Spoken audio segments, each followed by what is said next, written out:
Hola, ¿cómo andás? Buenos días. Este es el último día del año. Había dicho que te iba a contar, iba a leer la nota que escribí para el diario El Sol de Mendoza. Ha sido publicada en el día de hoy. Recordá que podés suscribirte al canal, que acá en el canal están notas anteriores. Es probable que grabe algunas otras notas que fui haciendo a lo largo de estos 4 años.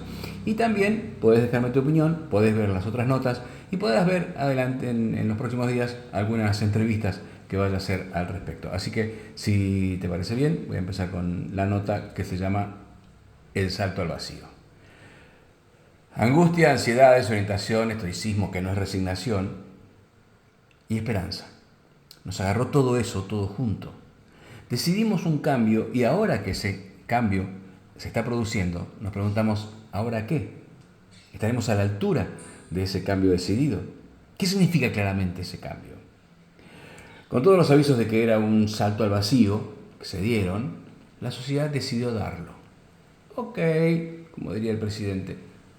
Claramente entendimos que lo anterior no iba más, que estaba roto, nos hacía daño, que solo presagiaba estar peor y más rotos y con más daño. Fue desde una Argentina con los peores índices económicos, sociales, culturales que saltamos. Era absolutamente necesario saltar. Lo que construimos durante tantos años es lo que decidimos fuertemente que no iba más. Ahora bien, ¿cómo se nos ocurre que sería fácil romper esas estructuras de décadas?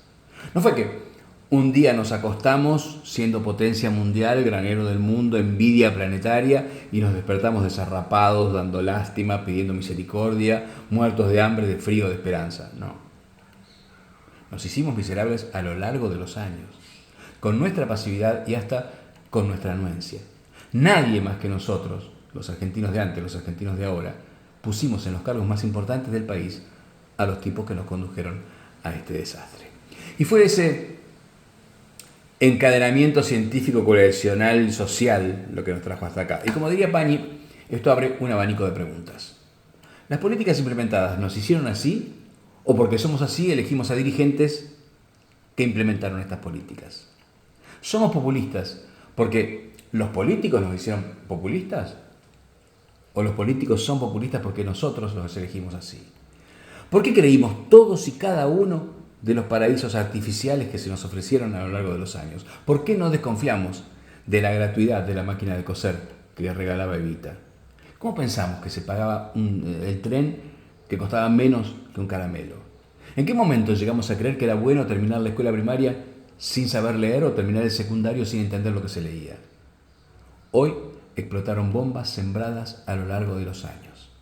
Por eso la sociedad decidió dar este salto al vacío. Si nos sacan los subsidios, no llegamos al 15 del mes. Si sacan los planes, mucha gente quedará en la calle sin saber qué hacer de sus vidas, porque nadie jamás le dio una herramienta para defenderse solo. Si a los medios les sacan la pauta, algunos deberán cerrar, porque en la comodidad de los spots de Argentina Presidencia, o la publicidad de YPF con Messi o de Visite las Termas de Río Hondo, las oficinas comerciales de los canales dejaron de trabajar para seducir anunciantes privados. El rating dejó de ser importante, porque ya no hizo falta para conseguir publicidad. Alcanzaba con saber qué puertas oficiales golpear, cuánto del sobre había que dejar en los peajes. Si el Estado ajusta su planta de personal a lo estrictamente necesario, mucha gente quedará en la calle sin recursos para conseguir un trabajo. ¿Por qué? Nadie paga por pintarse las uñas, comer galletitas tía Maruca o vender productos Avon, mientras se forman largas filas de pacíficos ciudadanos que presentan por vez 20.000 el mismo papel, esta vez con el timbrado y el sellado que no habían pedido la vez anterior, pero que era fundamental para este trámite. Y mientras el pacífico ciudadano espera con su numerito en una silla de plástico rota, bajo una iluminación fría, puede leer todos los carteles del candidato peronista del momento. Se lo distingue fácil, el candidato peronista del momento, ¿eh? Tiene una cara de chanta que no se puede creer. Si a los chicos le toman una evaluación sobre qué aprendieron, pocos la pasarían. Si a los docentes los evalúan sobre sus conocimientos, muchos estarán en problemas. Y todo eso se armó a través de los años. ¿Cómo llegamos a pensar y a aplaudir que se destruyera el mérito? Hay una palabra que explica casi todo lo que nos ha pasado y que es naturalización. Se naturalizó lo que no es natural, lo que no ocurre en otros países del mundo, lo que no es así, simplemente porque no es así. Alguna gente nace con desventaja con respecto a otra, es evidente. Ni el libertario más libertario puede negarlo. Cada cuna es diferente y te envía a lugares diferentes. Ahora bien, ¿qué tiene que ver eso con el mérito? En estos días se habla de un pibito que nació en un establo rodeado de unos burros y sobre un colchón de paja. ¿Le impidió eso ser una de las personalidades más importantes del planeta después de 2000 años de haber nacido y cuando gran parte de la humanidad ni siquiera cree que existió? No. ¿Cómo lo hizo? Por mérito propio. Esto de pensar que el destino ya está escrito, ya viene escrito y que nada se puede hacer contra él es de los pensamientos más reaccionarios que puede haber.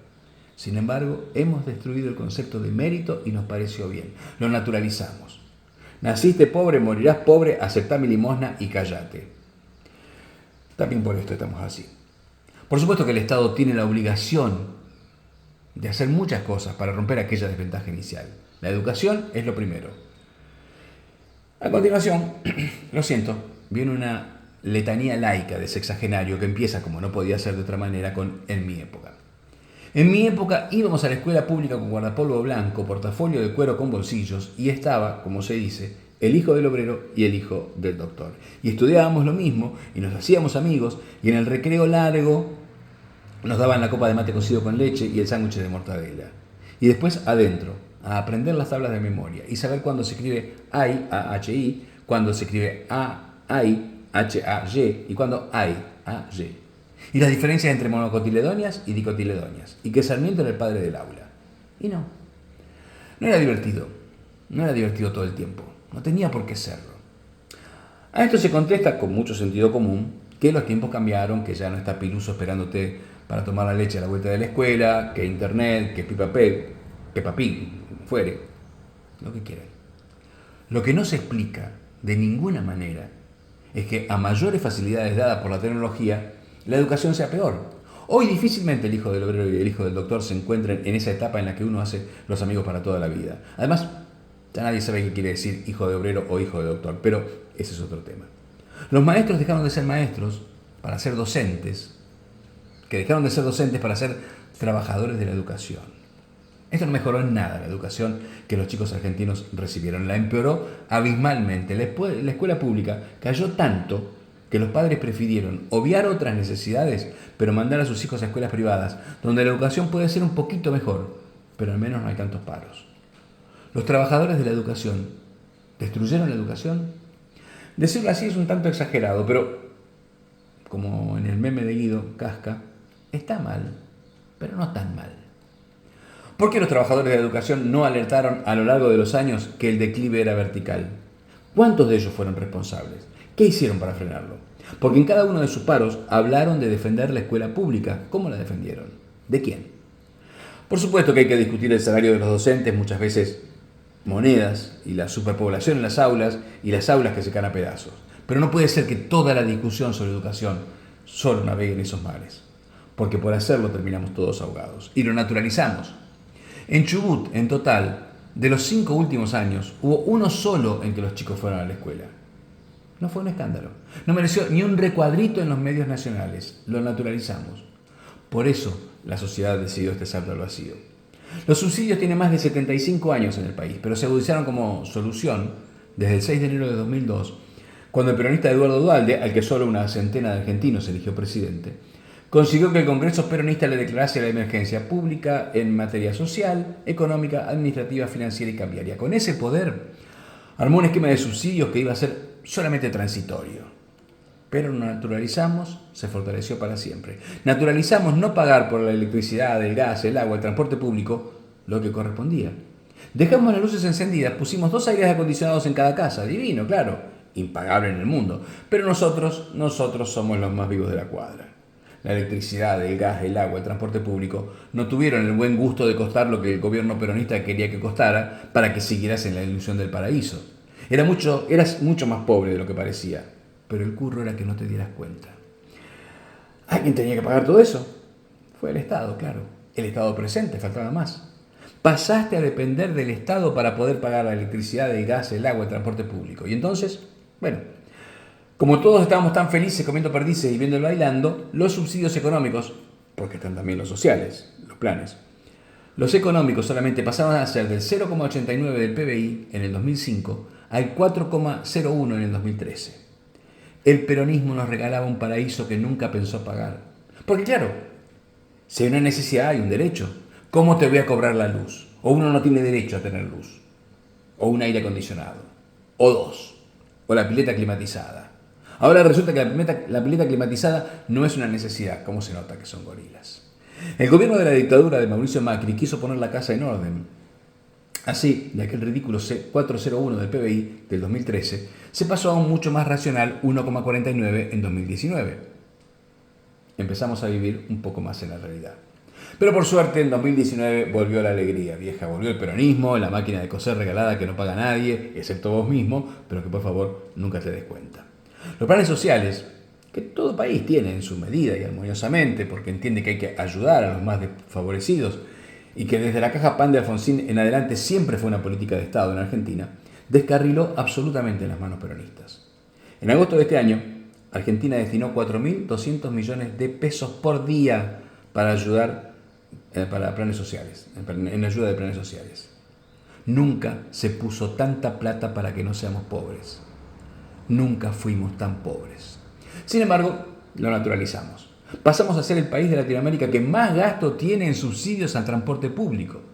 Los resultados están a la vista. No podemos pagar lo que de verdad cuestan. Antes de los subsidios, caramba, sí podíamos.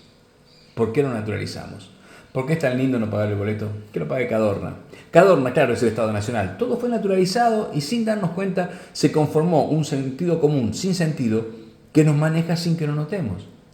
Ahora que la mayoría del país paró y dijo no, así no, quedamos todos medios en banda. Queremos algo nuevo, pero no terminamos de despegarnos de lo anterior. Habrá que pensar todo desde el principio, digo yo. Porque esto que se cayó no nos sirve para nada. Plantarnos en términos de yo soy bueno, por eso lo que digo hoy, pienso y hago es bondad, nos ha traído hasta acá. Salgamos de esa burbuja. Lo noté claramente, esto me pasó, quizás este ejemplo sirva para unas cuantas preguntas más, cuando recibí el reclamo que decía ¿por qué derogar la ley de defensa de la actividad librera es una mala idea? El tema es así. Los libros tienen un precio fijo, no se pueden vender más barato que eso. ¿Por qué?